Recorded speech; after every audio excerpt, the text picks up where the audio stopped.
കസ്റ്റഡിയിലായ Palakkad MLA Rahul മാങ്കൂട്ടത്തിനെ Pathanamthitta AR ക്യാമ്പിലെത്തിച്ച് ചോദ്യം ചെയ്യുകയാണ്. G പൂങ്കുഴലിയുടെ നേതൃത്വത്തിൽ ഇപ്പോൾ അവിടെ ചോദ്യം ചെയ്യൽ പുരോഗമിക്കുന്നു.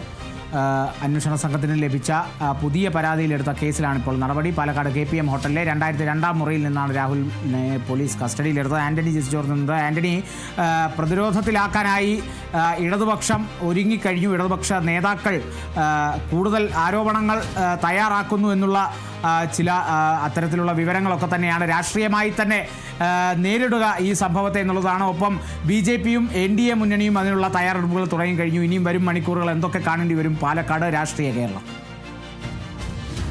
തീർച്ചയായും രാഹുൽ മാങ്കൂട്ടത്തിൻ്റെ രാജി ഇപ്പോൾ ആവശ്യപ്പെട്ടിട്ടുണ്ട്. മന്ത്രി V ശിവൻകുട്ടി അടക്കമുള്ളവർ MLA സ്ഥാനം രാഹുൽ മാങ്കൂട്ടത്തിൽ രാജിവെക്കണമെന്ന ആവശ്യമാണ് ഉന്നയിക്കുന്നത്. അതേസമയം Palakkad DCC president A Thankappan പറഞ്ഞത് അയാൾക്ക് അല്ലെങ്കിൽ രാഹുൽ മാങ്കൂട്ടത്തിൻ്റെ കോൺഗ്രസുമായി യാതൊരു ബന്ധവുമില്ല, ഇക്കാര്യത്തിൽ കോൺഗ്രസ് അഭിപ്രായം പറയേണ്ട കാര്യമില്ല, രാഹുൽ മാങ്കൂട്ടത്തിൽ രാജി വെക്കണം എന്നുള്ള ഒരു നിലപാടാണ് അദ്ദേഹവും സ്വീകരിച്ചത്. ഏതായാലും അങ്ങനെ പോകുകയാണ് രാഹുൽ മാങ്കൂട്ടത്തിനെതിരെ. അതായത് ആദ്യത്തെ കേസുകളിലടക്കം ഈ അറസ്റ്റ് അതൊരു രാഷ്ട്രീയ അറസ്റ്റ് നീണ്ടതിലൊക്കെ സർക്കാരിനെതിരെയും അതുപോലെ തന്നെ പോലീസിനെതിരെയും ഒക്കെ നിരവധി ആരോപണങ്ങൾ ഉയർന്നിരുന്നു. പ്രത്യേകിച്ച് ഇത് പോലീസിന്റെ ഒരു അല്ലെങ്കിൽ സർക്കാരിന്റെ ഒരു രാഷ്ട്രീയ നീക്കത്തിന്റെ ഭാഗമാണ് അറസ്റ്റ് നീട്ടിക്കൊണ്ടു പോകുന്നത് എന്നുള്ള ഒരു ആരോപണം അന്ന് പ്രതിപക്ഷം ഉന്നയിക്കുകയും ചെയ്തിരുന്നു. ഏതായാലും അതിന് പിന്നാലെയാണ് ഇപ്പോൾ പുതിയ കേസിൽ അത്തരത്തിലൊരു നടപടിയും ഇല്ലാതെ അറസ്റ്റ് എന്ന നിലയിലേക്ക് പോയിരിക്കുന്നത്. ഏതായാലും കോൺഗ്രസ് നേതാക്കളുടെ പ്രതികരണം ഇക്കാര്യത്തിൽ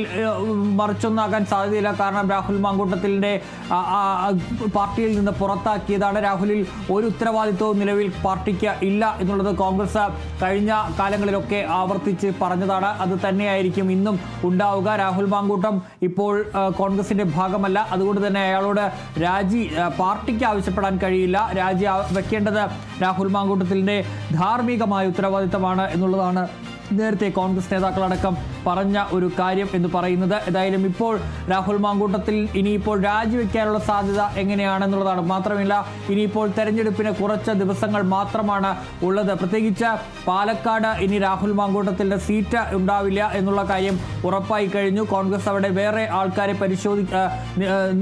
ഇപ്പോൾ പരിഗണിക്കുകയും ചെയ്യുന്നുണ്ട്. നിലവിൽ പാർട്ടിക്ക് അകത്തേക്ക് രാഹുൽ മാങ്കൂട്ടത്തിനെ പരിഗണിക്കാനുള്ള സാധ്യത നിലവിൽ ഇല്ല. നേരത്തെ അഗ്നിശുദ്ധി വരുത്തിയ ശേഷം രാഹുൽ മാങ്കൂട്ടത്തിൽ തിരിച്ച് വരും എന്നുള്ള ഒരു വിലയിരുത്തൽ ചില നേതാക്കളൊക്കെ പറഞ്ഞിരുന്നു. അതിനുശേഷം രാഹുലിന് സീറ്റ് നൽകാമെന്ന് പറയുന്നതൊക്കെ നമ്മൾ കണ്ടു. PJ കുര്യൻ ആദ്യം രാഹുൽ മാങ്കൂട്ടത്തിന് സീറ്റ് നൽകരുതെന്ന് പറഞ്ഞു. പിന്നീട് രാഹുൽ മാങ്കൂട്ടത്തിന് സീറ്റ് നൽകാം, അയാൾ അഗ്നിശുദ്ധി വരുത്തി തിരികെ വരികയാണെങ്കിൽ അയാളെ പാലക്കാട് പരിഗണിക്കുന്നതിൽ തെറ്റില്ല എന്ന് PJ കുര്യൻ മുതിർന്ന കോൺഗ്രസ് നേതാവടക്കം പറയുകയും ചെയ്തിരുന്നു. ഏതായാലും അതിനിടയിലാണ് ഇപ്പോൾ വീണ്ടും രാഹുലിന് കുരുക്ക് ഇരട്ടിയായി മുറുകിയിരിക്കുന്നത്. കഴിഞ്ഞ കേസുകളിലൊക്കെ രാഹുൽ പോലീസിന്റെ കയ്യിൽ നിന്ന് രക്ഷപ്പെട്ടെങ്കിൽ ഇതിൽ കൃത്യമായ ഒരു അകപ്പെടൽ തന്നെയാണ് ഉള്ളത്. കൃത്യമായ തെളിവുകൾ രാഹുൽ മാങ്കൂട്ടത്തിനെതിരെ ഈ കേസിൽ ഉണ്ട് എന്നുള്ളതാണ് ഏറ്റവും പ്രധാനപ്പെട്ട കാര്യം. ആ യുവതിയുടെ പരാതിയിൽ ഇങ്ങനെ ഈ ഗർഭിണിയാണെന്ന് അറിയിച്ച ഘട്ടത്തിൽ ഇയാൾ വളരെ ക്രൂരമായാണ് പെരുമാറിയത് എന്നുള്ളതാണ്. മുഖത്ത് തുപ്പി അടിച്ചു, അതുപോലെ തന്നെ ശരീരത്തിലടക്കം മുറിവുകൾ ഉണ്ടാക്കി എന്നുള്ള ആരോപണമടക്കം ആ യുവതിയുടെ പരാതിയിൽ പറയുന്നുണ്ട്. അങ്ങനെ അതിക്രൂരമായ ഒരു പീഡനമാണ് ആ യുവതി നേരിട്ടതെന്നാണ് അവർ പറയുന്നത്. ഏതായാലും അതിനുള്ള തെളിവുകളടക്കം കൃത്യമായി തന്നെ രാഹുൽ മാങ്കൂട്ടത്തിനെതിരെ അന്വേഷണ സംഘത്തിന് കൈമാറിയിട്ടുണ്ട്. ആ തെളിവുകളടക്കം ശേഖരിച്ച ശേഷമാണ് കൃത്യമായി ഈ പോലീസ് അറസ്റ്റിലേക്ക് പോയത്. അതുകൊണ്ട് തന്നെ ഈ കേസിൽ രാഹുൽ മാങ്കൂട്ടത്തിൽ കുരുങ്ങാനുള്ള സാധ്യത വളരെ കൂടുതലാണ്.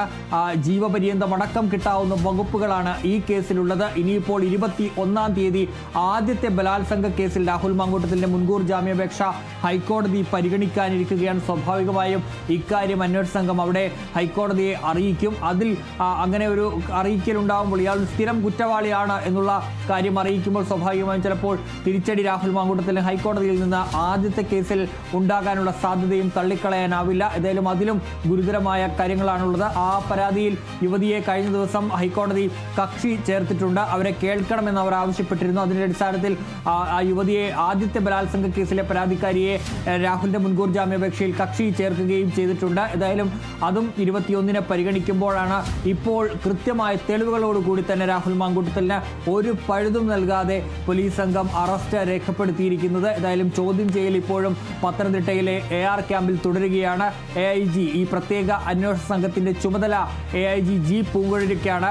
അവരുടെ നേതൃത്വത്തിലാണ് ഇപ്പോൾ അവിടെ ചോദ്യം ചെയ്യൽ നടന്നുകൊണ്ടിരിക്കുന്നത്. മറ്റ് മുതിർന്ന ഉദ്യോഗസ്ഥരടക്കം അവിടേക്ക് എത്തുകയും ചെയ്തിട്ടുണ്ട്. നിലവിൽ ഔദ്യോഗികമായ ചില പ്രതികരണങ്ങൾ കൂടി ഉടൻ ഉണ്ടാകാനുള്ള സാധ്യത ഉണ്ട് എന്നുള്ളതാണ് മനസ്സിലാക്കാൻ കഴിയുന്നത്. ഏതായാലും രാഹുൽ മാങ്കൂട്ടത്തിൻ്റെ അറസ്റ്റ് ഈ AR ക്യാമ്പിൽ എത്തിച്ച ശേഷമാണ് രേഖപ്പെടുത്തിയത്. ഏതായാലും ഇന്ന് തന്നെ മജിസ്ട്രേറ്റിന് മുന്നിൽ ഹാജരാക്കും. ഒരുപക്ഷെ കസ്റ്റഡിയിൽ വാങ്ങിക്കൊണ്ട് തിരുവനന്തപുരത്തേക്ക് പോകാനുള്ള സാധ്യത ഉണ്ട് താനും. കാരണം പ്രത്യേക അന്വേഷണ സംഘം തിരുവനന്തപുരം കേന്ദ്രീകരിച്ചാണ് പ്രവർത്തിക്കുന്നത്. അതേസമയം നാളെ ഈ പരാതിക്കാരി വിദേശത്ത് നിന്ന് എത്തും എന്നുള്ള വിവരങ്ങളുമുണ്ട്. അങ്ങനെയെങ്കിൽ അവരുടെ നേരിട്ടുള്ള മൊഴി രേഖപ്പെടുത്തും. അതുപോലെ തന്നെ 164 അതായത് രഹസ്യമൊഴി മജിസ്ട്രേറ്റിന് മുമ്പാകെ രേഖപ്പെടുത്തുന്ന നടപടികളിലേക്കും അന്വേഷണ സംഘം പോവുകയും ചെയ്യും. ഏതായാലും രാഹുൽ മാങ്കൂട്ടത്തിനെതിരെ ഇത്തവണ ഈ ലൈംഗിക ചൂഷണം, ബലാത്സംഗം, അതുപോലെ തന്നെ നിർബന്ധിത ഗർഭഛിദ്രം എന്നീ വകുപ്പുകൾക്ക് പുറമെ ഈ വിശ്വാസവഞ്ചന തുടങ്ങിയ വകുപ്പുകൾക്ക് പുറമെ ഇത്തവണ സാമ്പത്തിക തട്ടിപ്പ് കൂടിയുണ്ട്, അല്ലെങ്കിൽ ചൂഷണം കൂടിയുണ്ട് എന്നുള്ളതും എടുത്ത് പറയേണ്ട ഒരു കാര്യമാണ്. ആ യുവതിയിൽ നിന്ന് പലപ്പോഴായി പണം രാഹുൽ മാങ്കൂട്ടത്തിൽ കൈപ്പറ്റിയിട്ടുണ്ട്. അവരിൽ നിന്ന് വില കൂടിയ വസ്തുക്കൾ, പ്രത്യേകിച്ച് ചെരുപ്പ്, വസ്ത്രങ്ങൾ, സൗന്ദര്യ വസ്തുക്കൾ വരെ ഈ രാഹുൽ മാങ്കൂട്ടത്തിൽ ആ യുവതിയിൽ നിന്ന് വാങ്ങി എന്നുള്ളതാണ്. അതെല്ലാം നിസ്സാര വില, വലിയ വിലയുടെ 10,000 രൂപയുടെ ചെരുപ്പൊക്കെ വാങ്ങിയെന്നാണ് യുവതി പ്രധാനമായും പറയുന്നത്.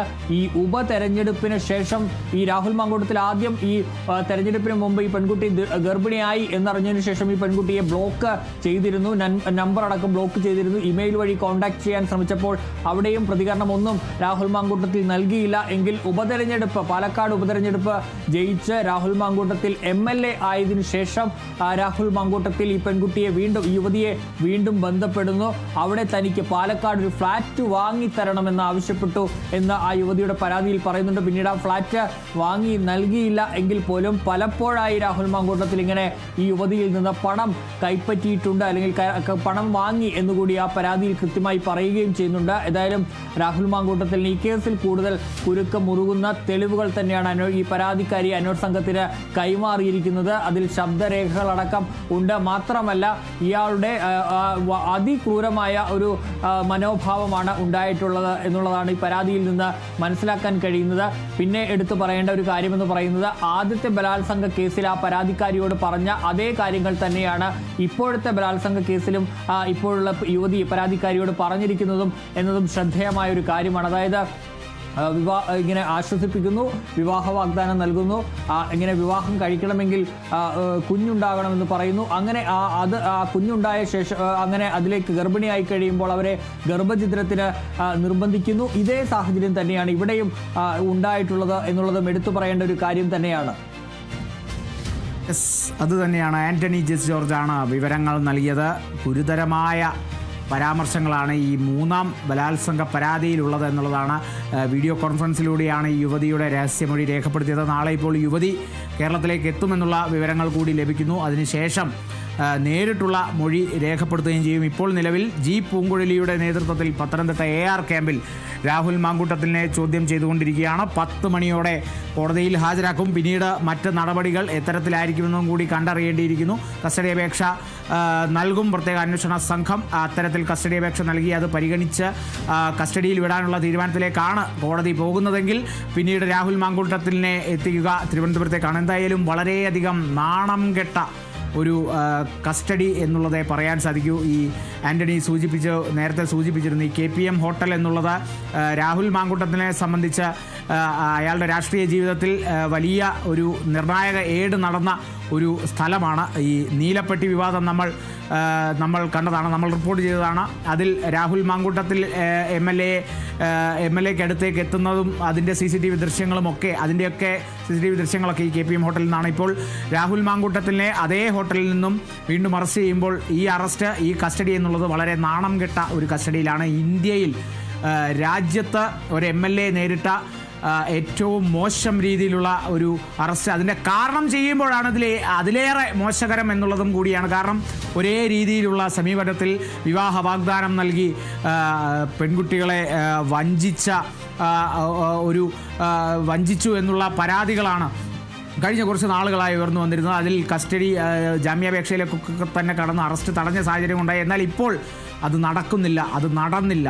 രാഹുൽ മാങ്കൂട്ടത്തിലിനെ അനങ്ങാൻ സമ്മതിച്ചില്ല. അങ്ങനെ പൂട്ടി എന്ന് പറയാം. ആ പൂട്ടലാണ് നമ്മൾ കണ്ടത്. 12:30 15 മിനിറ്റ് കൊണ്ട് കസ്റ്റഡി എടുത്ത് 8-അംഗ സംഘം അവിടുന്ന് തൂക്കിയെടുത്ത് പത്തനംതിട്ട AR ക്യാമ്പിലേക്ക് എത്തിക്കുന്ന ഒരു സംഭവമാണ് കഴിഞ്ഞ മണിക്കൂറുകളിലെല്ലാം അരങ്ങേറത്. AR ക്യാമ്പിൽ ഇപ്പോഴും ചോദ്യം ചെയ്യൽ പുരോഗമിക്കുന്നു. നിർണായക വിവരങ്ങൾ രാഹുൽ മാങ്കൂട്ടത്തിൻ്റെ പക്കൽ നിന്നും കണ്ടെത്തിയിട്ടുണ്ട് എന്നുള്ളതും കൂടെ മനസ്സിലാക്കുന്നു. അപ്പോൾ ഈ 10 മണിക്ക് കോടതിയിൽ ഹാജരാക്കുന്ന സമയത്ത് രാഹുൽ മാങ്കൂട്ടത്തിൻ്റെ അഭിഭാഷകൻ ജാമ്യാപേക്ഷ നൽകാനുള്ള സാധ്യതയും ഒട്ടും പിന്നോട്ടല്ല. അത് വിരളമായി കാണേണ്ടതില്ല. അത്തരത്തിലൊരു ജാമ്യാപേക്ഷ അവിടെ എന്തായാലും നീങ്ങിയിട്ടുണ്ടാകും എന്നുള്ളതാണ്. എന്തായാലും അറസ്റ്റ് ചെയ്ത് കസ്റ്റഡിയിലെടുത്ത് പാലക്കാട് വിട്ടതിന് ശേഷമാണ് സ്വന്തം അനുയായി പോലും രാഹുൽ മാങ്കൂട്ടത്തിലെ സ്വന്തം അനുയായി പോലും രാഹുൽ മാങ്കൂട്ടത്തിൽ കസ്റ്റഡിയിലായിരിക്കുന്നു എന്നുള്ള വിവരങ്ങൾ അറിഞ്ഞത് എന്നുള്ളതാണ് ഈ പ്രത്യേക അന്വേഷണ സംഘത്തിന് കൂടുതൽ